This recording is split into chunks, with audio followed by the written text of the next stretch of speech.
Hey, everybody, welcome to today's episode. So, this is not a trick question, but who pays closing costs? Well, essentially, the buyer does.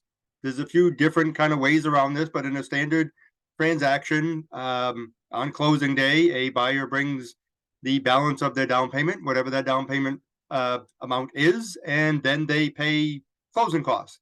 Here's what happens, I would say 90% of the time, and here's the reason why I'm bringing it up. I've mentioned this before, but it does come up kind of over and over again. So it's something that I think bears repeating.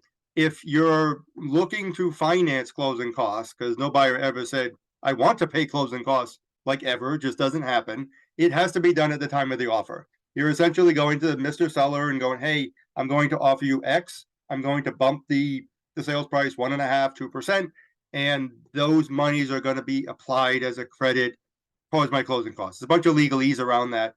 That contract is now brought to the bank or the lender, and we go, okay, great. We're now going to take this amount of money, and that's going to be used to essentially allow you to finance closing costs, which at the end of the day, all that really means is the buyer is only responsible to bring to the table check for the amount of their down payment and not closing costs. That is essentially, guys, what every buyer wants to do.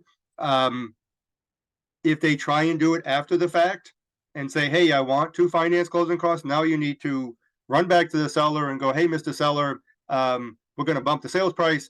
Hopefully the appraisal hasn't been done. They have to agree to do it. So you can kind of see how that creates a lot of angst. And when most buyers just want to do it that way, you need to back it up all the way to the beginning of the transaction at the time of the offer so everything goes smooth. It's something that's been around a long, long time. It just very often is kind of a stick in the mud that comes up after the fact, and we're trying to fix it. Sometimes you can, and sometimes the seller just doesn't agree to do it.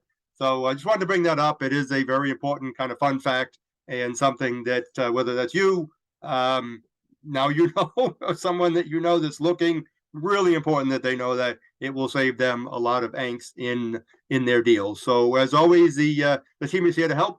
Please pass along, and we'll talk to you soon.